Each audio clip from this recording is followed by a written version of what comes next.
You're listening to PetLifeRadio.com.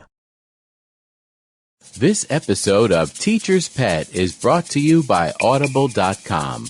Get a free audiobook download at audiblepodcast.com/Teacher's Pet.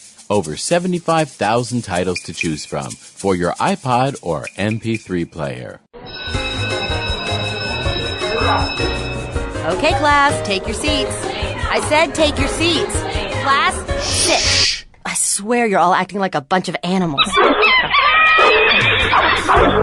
Pet Life Radio presents Teacher's Pet, where you'll learn how to understand and communicate with your pet and train them to be the best pet they can be.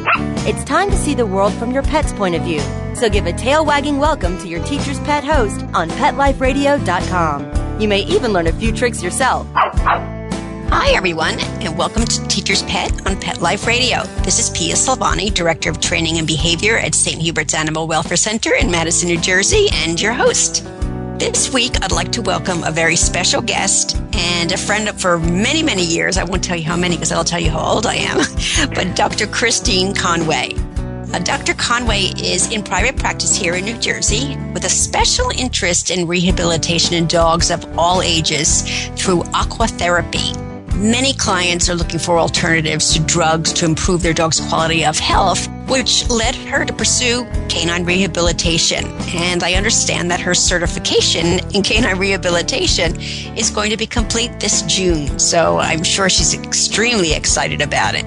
So before we meet Dr. Conway, let's take a very short break to hear from our sponsor. So don't go away. Okay, class, grab your tuna flakes, biscuits, and bones. Teacher's Pet will be back in 2 shakes of a tail, right after recess. Hey, boy, how you doing? What am I doing? I'm creating your own life book. It's a website that's just for you. Remember that picture I took of you pulling off Lisa's bathing suit? Yeah, I know, me too. I'm putting that awesome picture on your life book page. We'll see what comments we get. And that great video we took of you standing on the table with your head inside the turkey? That's definitely going on there.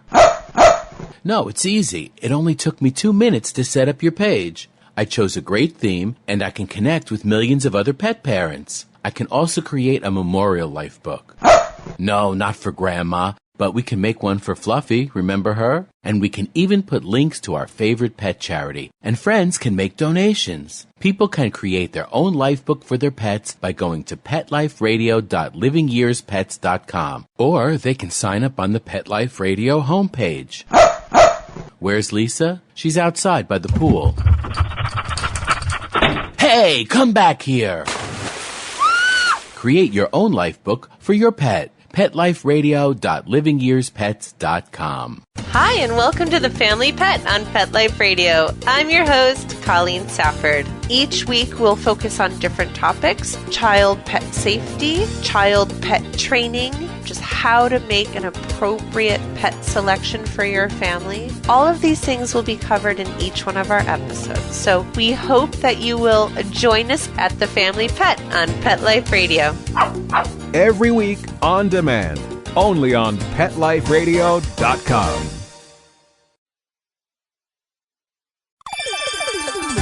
Let's talk pets on PetLifeRadio.com.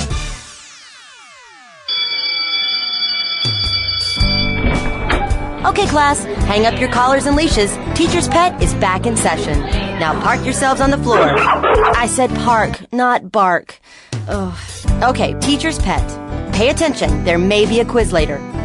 Welcome back. This is Pia Silvani, host of Teacher's Pet on Pet Life Radio. I'd like to welcome today's special guest, Dr. Kristine Conway, who will be talking to us about super seniors and taking a proactive approach to the aging canine. Hi, Chris. How are you? Good, thank you. Good. I'm so happy you're joining us on Pet Life Radio. Oh, it's my pleasure. Can't wait. Yeah, it's such a good topic because it's something that we haven't covered yet, so I know our audience will be very interested in it. Terrific. So let's start off. We know that it is difficult for any dog owner to watch his or her best friend age, since it is a normal process, but my gosh, we feel so helpless too because we just can't communicate to them as we would maybe an elderly parent as we see them getting older. So what age is a typical age for dogs to be considered geriatric? Great question, Pia.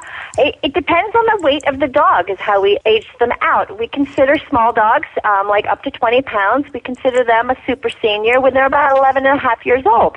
Medium dogs, which run up to 50 pounds, they're considered a super senior at about age 10. And then when you get to your large dogs, which are about 90 pounds, they're about 9 years of age. And then you get the big guys, which are more than 90 pounds, and they actually are considered a super senior when they're 7.5. Wow, that young. That young. I never realized it was quite that young. You know, we do know that, as a general rule, the small dogs tend to live longer than the big guys, and that dogs living indoors tend to have a longer life expectancy than the outdoor dogs, just due to them running, potentially getting hit by cars, unfortunately, things like that. We think that the neuter dog tends to live a little longer than intact, and definitely the heavy dogs have a shorter lifespan. Right. Just obviously, just like in people. Yes, very much so. Right. What are some of the effects of aging on the skeletal system that you can tell our audience? Best for you to understand this is that as we age, we know that our tissues start losing their elasticity. They start becoming more hardened. And that results in stiffness in us and in the animals. And when you become stiff, you don't quite have that range in your joints. And most people see that in their dog's hind end. It's not moving like it used to. And when they're not using their muscles to their full capacity because they don't have that range, the muscles start to waste away and weaken, and that begins the decrease of mobility and then the decrease in the activity level, which leads to a decrease in their balance.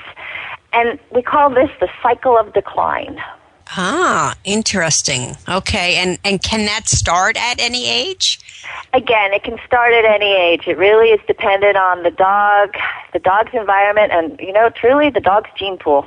Okay, interesting. So the genes do come into play, and that's important. Genes, I really feel, do have a role in the dog's life just as they very much do in ours. Okay.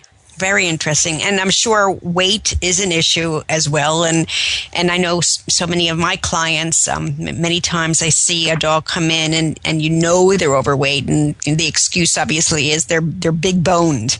What do you tell clients when you have obviously a dog coming in or even a cat that is overweight? How do you convince them that they're not big boned? Well, convincing is a hard one, You try not to offend anybody.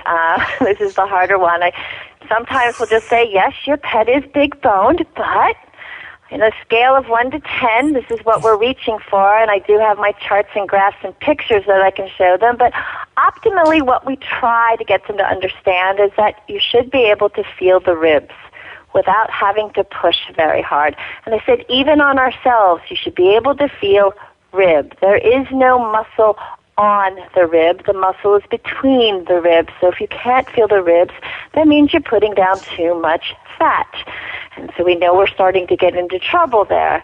So I gently try to guide them, see if I can't make them aware that their pet is heavy, and then those that are interested, I very much hand out my cups and say, okay, this is what we need to do for a diet. This is how much ideally should be fed on a day-to-day basis.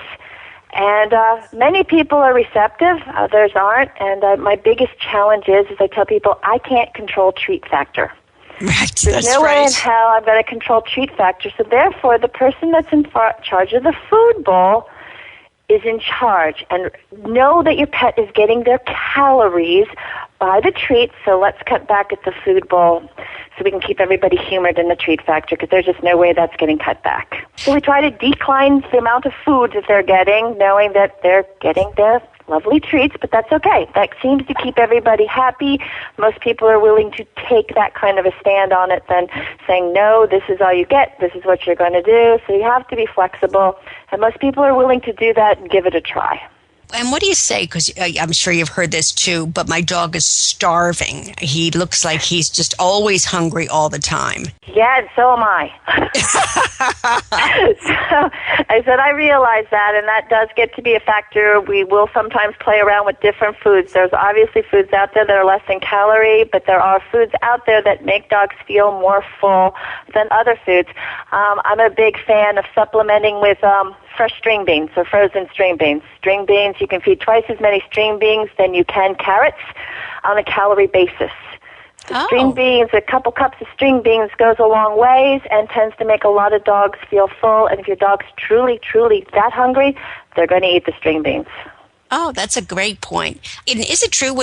I know so many people give carrots, and they obviously their stool is orange. Are carrots difficult to digest? I mean, carrots in anybody. It's a function of how well do you chew them. Okay. To get anything out of them. And again, I don't mind the carrots, but like a half a cup or a quarter cup of carrots is like 17 calories, and a quarter cup of green beans is like 9. So carrots do have twice the calorie of green beans, so I tell people play around. I mean, if your dog happens to like carrots, fine, but it's the chewing factor, so that's why it comes out. If they chew them really well, they'll get more out of them. Otherwise, you're going to get the bits and pieces in lovely color. Excellent, excellent. So what are some of the early signs that your dog is aging physically?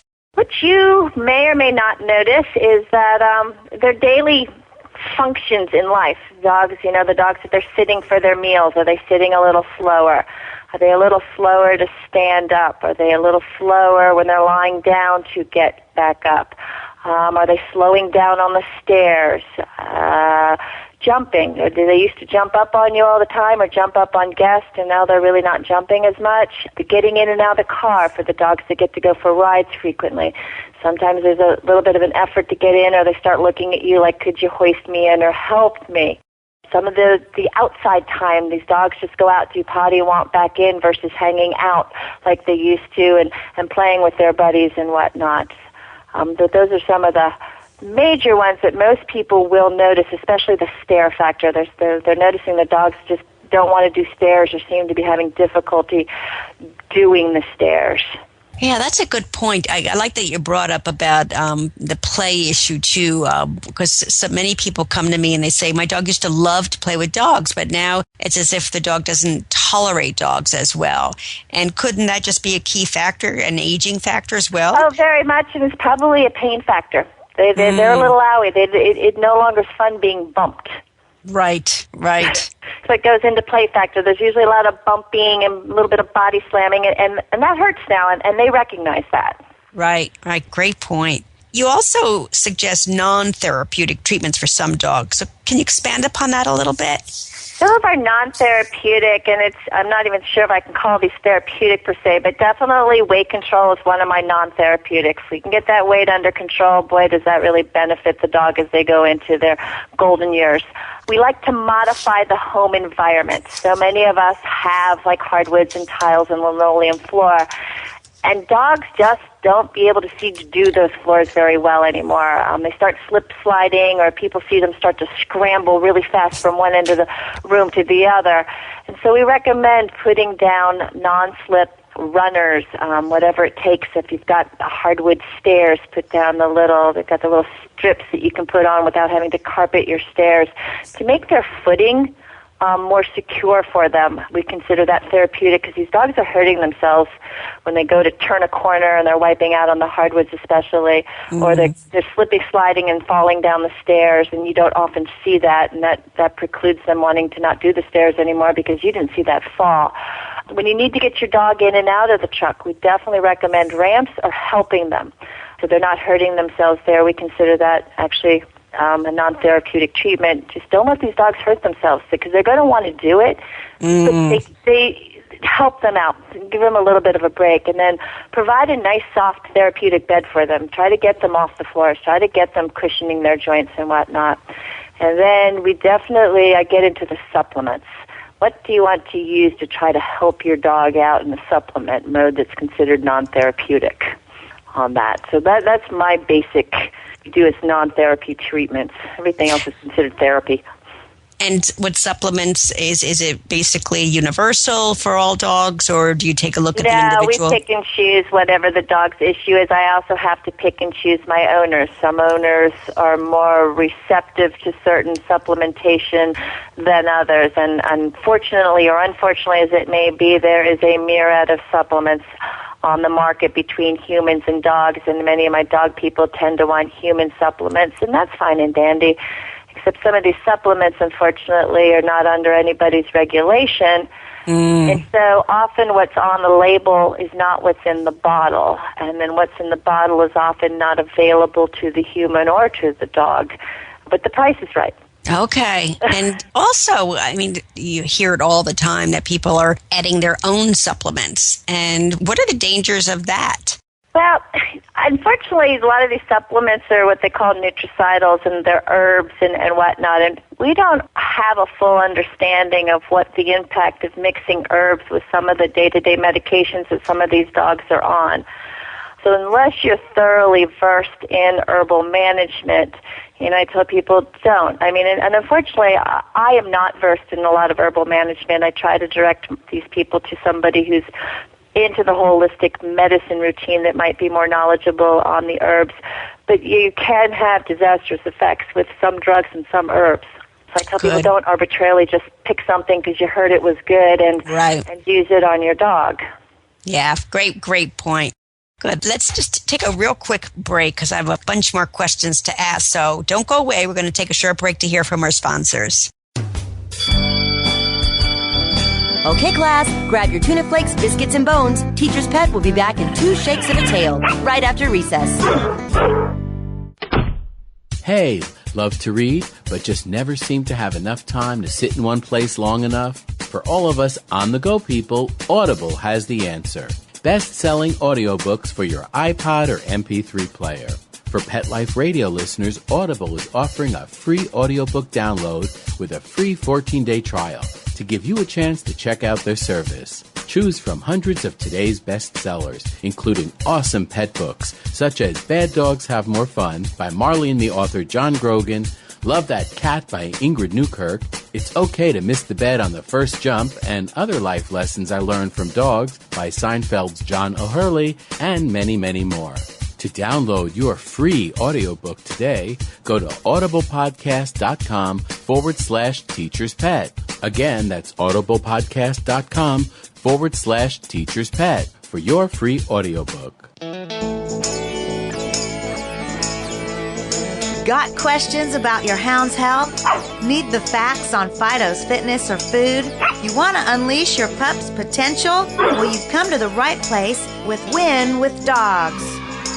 Here, we learn how easy it is to naturally improve the lives of our furry friends. So sit, stay, and get ready to win with dogs. With me, Raquel Wynn.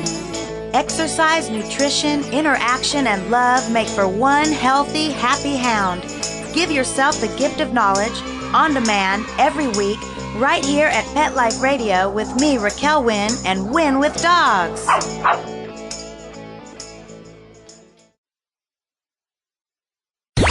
Let's talk pets Let's talk pets on Pet Life Radio. Pet Life Radio. PetLifeRadio.com.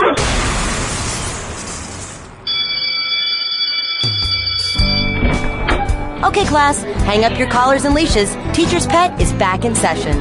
Now park yourselves on the floor. I said park, not bark. Ugh. Okay, Teacher's Pet. Pay attention. There may be a quiz later. Welcome back to Teacher's Pet on Pet Life Radio. This is Pia Silvani, your host, and joining us today is Dr. Kristine Conway, talking to us about aging pets and what we can do to help them through the geriatric years. So, Chris, you did talk a little bit about supplements. Is there anything in particular that you might give to a dog if you feel like the dog is really becoming lame and you realize the dog is in pain?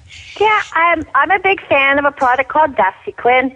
It's by the same company that does Cosequin, which many people are familiar with, and they also make a human line called Cosamine. I know there's a human line of Dasiquin, but I don't know its name off the top of my head.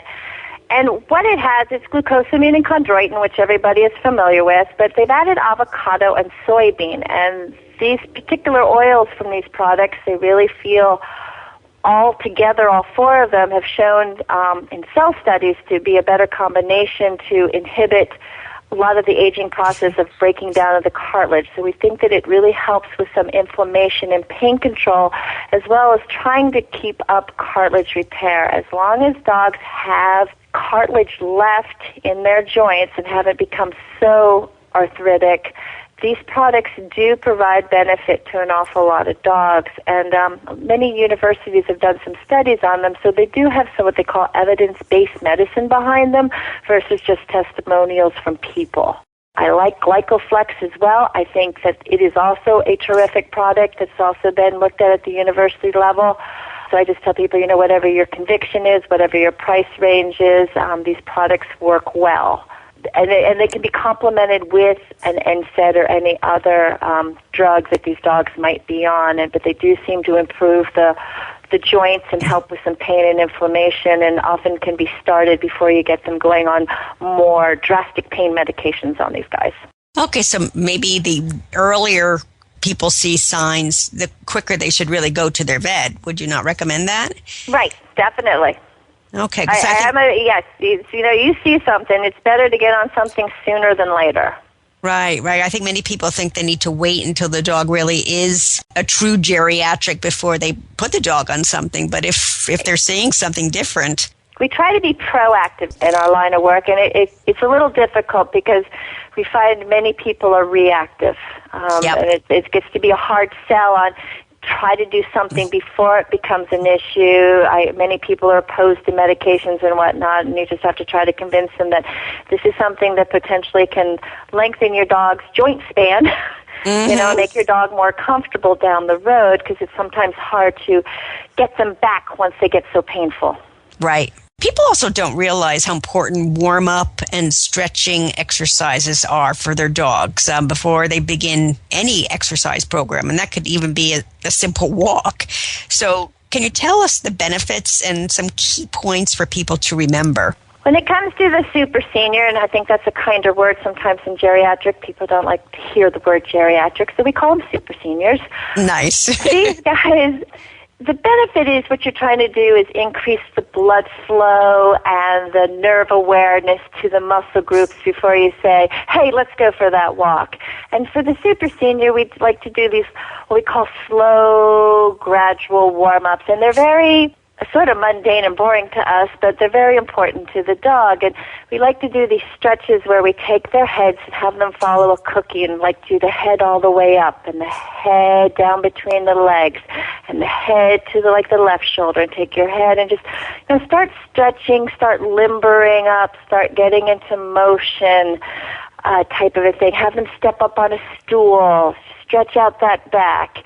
Again, you're just trying to get these muscles, trying to get the elasticity back into them, trying to increase their range of motion before you go out on that walk and warm them up. It's sort of like applying a huge hot pack to them to get them warmed up. Instead, you're doing these subtle little things like getting them to spin in one direction or spin in the other direction. Of course, they do that very slowly. Spin seems to be such a fast word, but it's just slowly walk in a circle in one way.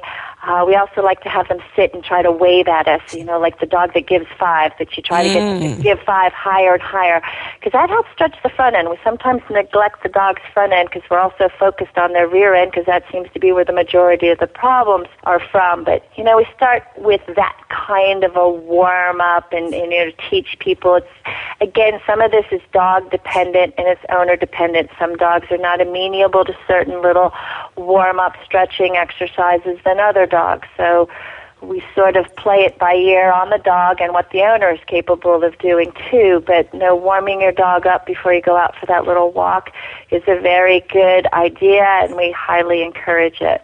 It's nice for the bond, too. I think my dogs love to be stretched, and you could just see it like a nice deep muscle massage, and they thoroughly enjoy it. I mean, they just lay there and... Yes, very much. Yeah, so I think it probably feels good to not only the human, but the dog as well. Right. Yes, it's a great bonding technique. The dogs really do get into it, especially after time. They're like, oh, we're going to go through that again. Cool. Yes, exactly. What I found interesting when I was reading your material is you recommend strengthening exercises, and I never even thought about that. And we know how important it is, obviously, for humans, especially as we age. Is it just as important, obviously, for dogs? Yeah, and strengthening, it's not like we send them to the gym and they do weightlifting or things like that. Basically, what strengthening exercises in our super seniors are, it's a series of exercises that we start with, but it's the repetition. Repetition builds strength. So like we do repetitions and sets when we lift weights and do things like that. We do repetitions and or sets to exercises. So some of the exercises are like the basic sit. And then we have the dog stand. Like, we'll say, do that 5 times. If that causes the dog to be sore, we cut it back to 2. But most dogs can do that. But repetition is what is the important thing to get the strength up and build up a little bit more tone and strength in the muscles. And it's quite interesting. We have to tailor it because we find that some dogs sit and pop back up, and then we see that some dogs have no idea what a down is. They really weren't taught it down, or they go down and go, what am I doing down here? So, but these are interesting exercises that really can perform good strength. It's just trying to get them to do it. So we have to play around with things. Dancing, some dogs can dance where we have them put their front feet up on us and walk a little bit forward or backwards. But there's other dogs who are like, I'm not jumping on you. I can't do that. So again, we play around with things on them. But no, we do strengthen because that's how you get your muscle tone back to make these guys feel better. What I've recommended to people also, and I've always done this with my dogs, is they have 3 down positions. One on the right hip, one on the left hip, and then the Sphinx position. And obviously, they use different muscles when they're in different positions. Very much so. But it's, again, you and I have performance dogs, and they've got their different commands and their different down positions. It gets to be fun playing with the pet dogs who have no idea what you're talking about, and down is usually onto a hip, and they've got their preference of which hip they want to be. And meanwhile, we actually try to retrain these 8, 9, 10, 11-year-olds to a Sphinx position. We prefer the Sphinx position if we can get them to do it, and often we can. It's just a matter of, working with the owner, working with their favorite treats. We keep calories in mind when we do that, but we do an awful lot of treat. But we also do a lot of clicker treat training, and it's never too late. The super seniors take to clickers and treats. Great. And that gets to be a faster age to get them to learn these exercises, and then the repetitions get to be fun for them. Yeah, definitely. Talk a little bit about dogs having a loss of stability and balance. Talk a little bit more about that if you don't mind. Well, again, when these guys lose some of their mobility and they start getting decreased muscle atrophy, it leads to a loss of proprioception, which then leads to this loss of stability and balance. This is why your dogs who've been going across these smooth floors for years, all of a sudden they're sliding away and their legs are going out from underneath them. It's, again, part of the aging process. And the actuality is there's actually these little receptors that sit in our joints that indicate where our body is in space. And with time, these receptors don't work as well because our joints aren't working as well. So we work on exercises for these dogs to awaken their nervous system and to make their bodies aware of where they are. So we do like weight shifting type exercises. We do picking up one leg at a time type exercises. It's almost like the core strengthening like we like to do, but it gets the body shifting and thinking about it, and it gets them working the joints, and these receptors in the joints start to wake up and go, oh, I know where I'm supposed to be. And again, it goes with the strengthening exercises. But we've seen some miraculous recovery in certain dogs that were really slip-sliding when they started to get their balance back. They were walking so much better across these slippery floors, which tend to be their downfall later in life for the slippery floors. Yeah, isn't it for all of us? So I tell people, look at older people. They got walkers and canes. There's a reason for that. That's right. I'm really excited about my next question for you because I live and die to swim my dogs. I get such great joy out of watching them swim, and they love it themselves. So what are the benefits of underwater treadmills and swimming? Okay. They're two totally different activities. At Aqua Dog, we tend to use the pool for more of a cardiovascular workout, where swimming is really good because you get non-weight bearing on your joints. So you're strengthening your muscles without putting a lot of wear and tear on your joints. And so for painful dogs, this seems to be better for them. You've got the same effects with swimming as you do with the underwater treadmill as far as the buoyancy factor. And here at least, versus out in the lake system, we keep the water between 85 and 90 degrees, so it's very therapeutic for these sore, achy muscles and joints. As far as the underwater treadmill, where we love it is because we can control the water height, we can control how fast the treadmill is going, and so with the warm water, which helps improve the circulation, the water pressure helps reduce like swelling and edema that's going on if they've got swelling or edema in their joints or their legs. It's a low impact exercise, so again you get that minimal pressure going on these aging joints. And the buoyancy just also, again, it decreases the pressure on the aging joints, and it's just overall lower impact on joints, but yet you get the resistance, so you get the buildup of body tone, muscle tone, things like that to help increase their strength without putting a lot of wear and tear on, again, the joints. Right, so we love it. Yeah. Oh, I bet the dogs probably feel great, too. You know, it's fun. They freak out the first couple of times in there, and I've got so many who just pull their owners to the door going, come on, let's go, I need to go in there. Right. So right. It is fun because owners are like, well, my dog's not a water dog, and I can't tell you how many breeds we have coming through the door who are not water dogs. One iota, and they all love it. Yes. Having herding breeds myself, after Goldens, I said, no. Any dog I own will have to swim. I don't care. Exactly. And lastly, unfortunately, we're running out of time, but can you just talk a little bit about pain management? Pain management. There are many things that we can do with pain management before we hit the NSAIDs and the things like hot packs, what we use in humans. You know, we all run to the heat pad and whatnot when we've got an ache or a pain. So we use that as well in the dogs. That does help decrease pain. It increases muscle contractility. It increases the blood flow to the tissues, so it does help a healing process on those sore, achy muscles and joints. We do cold packs.